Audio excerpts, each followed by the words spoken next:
It's been 3 months now into the SHTF, and it's been pretty rough. Someone has been sneaking into our Twinkie stash almost on a nightly basis. So we've set up an outpost, and I've set up a really cheap home security system, and we've been watching it day and night. Here, use my binoculars and check this out. Yeah, there it is. We took a whole box of Twinkies and we set it up underneath our do-it-yourself homemade security device. And we're going to wait it out here and see if anybody comes by. Do you see anybody, Captain? I think I see somebody coming from over there. Oh yeah, I see him. I see him. I see him, he's coming. I think I know him.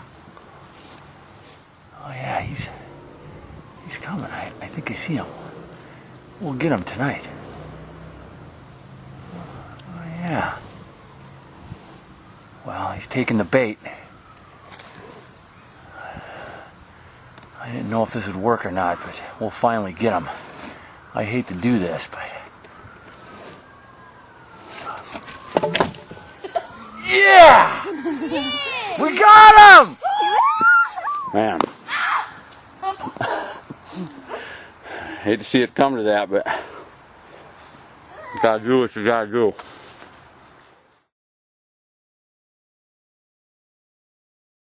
Hey guys, Yankee Prepper, and this morning I'm going to do a quick vid on how I can applesauce. I got a call from Brooklyn Prepper. It's always great to talk to that guy, and he's got a bunch of apples on his property up in upstate New York. He was going to give this a shot, so this especially goes out to you, buddy. This is how I can applesauce. First off, if you can, get your apples together, of course, and get them for free. That's always the best price. And I like to soak them down in 5-gallon buckets to wash them. I like to do applesauce outside because it can be sticky and messy, and it's just nicer if you can anything outside. I usually set my base camp kitchen up outside, and the most important thing is preparation and getting ready to can. If you get all your stuff ready ahead of time, it's a lot easier.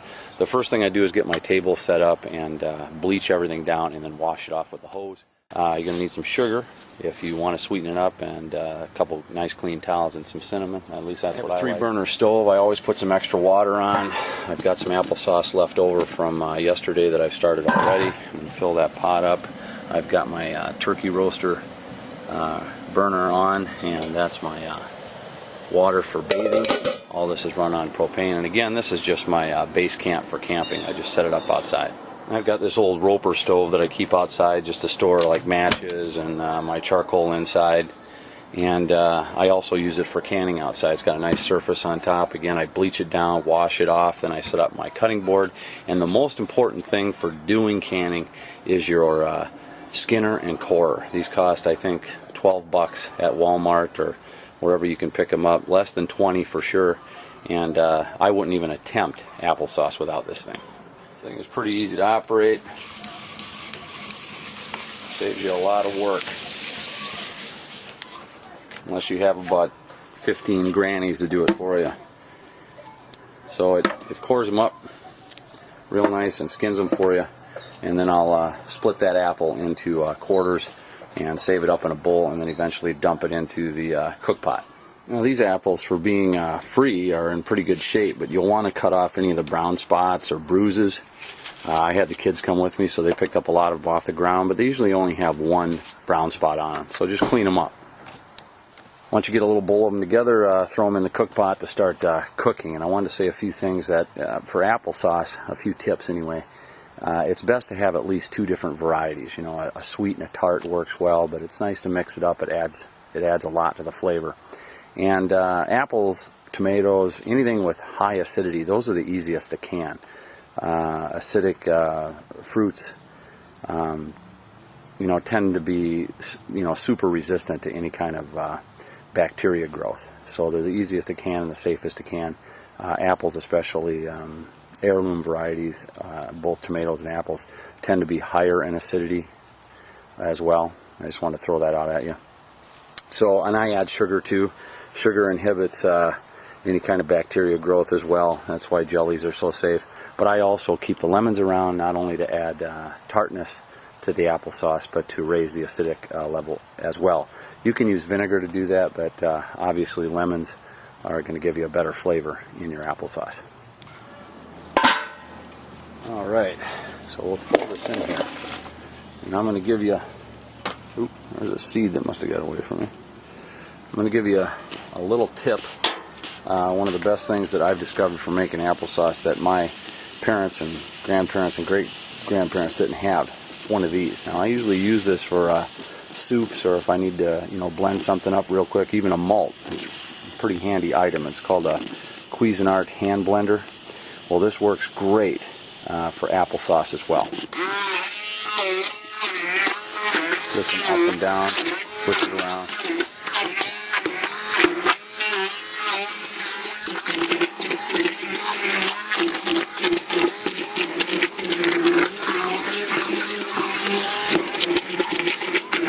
This does is it helps it not only cook evenly, but it really shortens the cooking time needed to soften up your applesauce, and just makes it into a nicer consistency for an applesauce. Now I did have some left from yesterday, but after I put that first batch in, I'll usually add a lemon, and again that raises the acidity level of the applesauce, but it also stops it from turning crap brown. You want your applesauce to be, tan. So I'll mix that lemon up with it.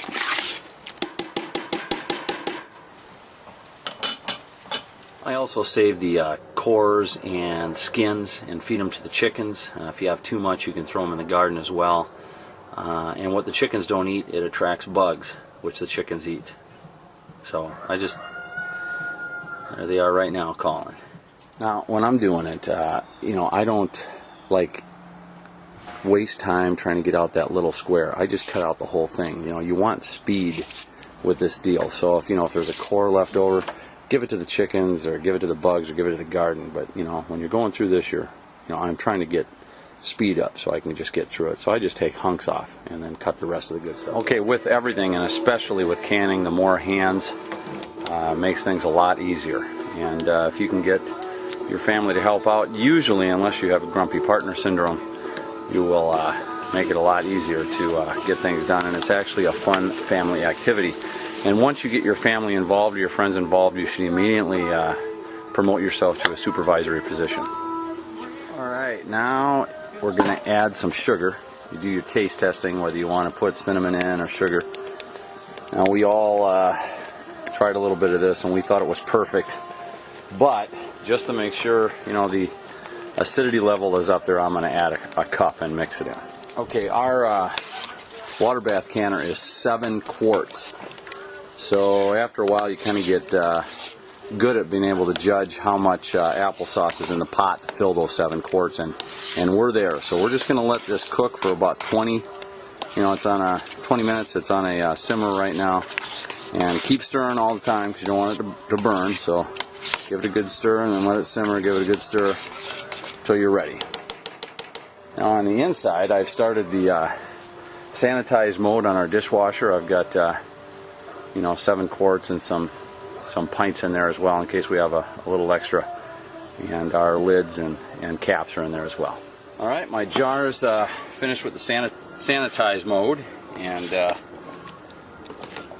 I've got my applesauce off the burner, and I'm going to fill 7 quart jars and process them for about 30 minutes in a water bath canner.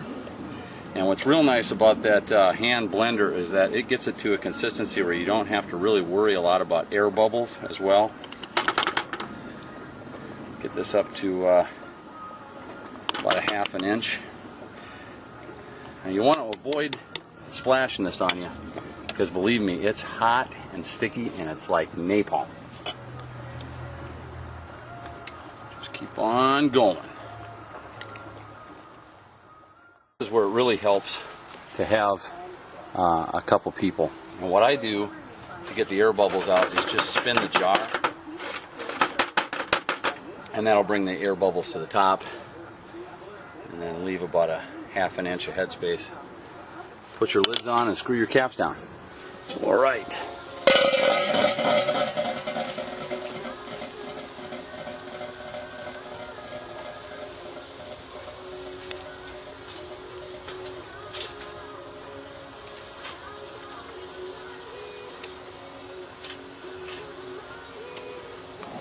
Alright, the 7 quarts are in. I'm going to get it boiling, which it's already starting, and then I'm going to let it go for 30 minutes. Alright. We busted one. And that's always a huge disappointment, because that represents a lot of work. And on top of that, it makes a mess. But it doesn't bother the processing of the other ones, but it's always a disappointment. So I'm going to take these out and let them cool down a little bit, and then I'll have to wipe every one of them off. And it's hard to say why they bust. I know if you microwave them, which this could be, I could have been storing honey in this at one time, and last year or early this year, and microwaved it. That will cause them to bust. Who knows though? Sometimes if you're cold packing, and the temperature of what you're cold packing is different from the boiling water, of course that can sometimes bust it, but that's not usual.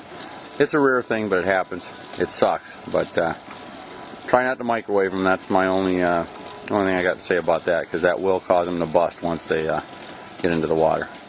All said and done, we got 24.5 quarts of do-it-yourself homemade applesauce. Not a bad haul, and especially with all the fruit being free. So there it is. Bare necessities.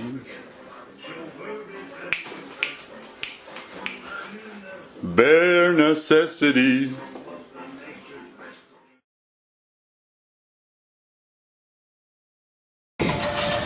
Awesome! I love that. We gotta get one of those.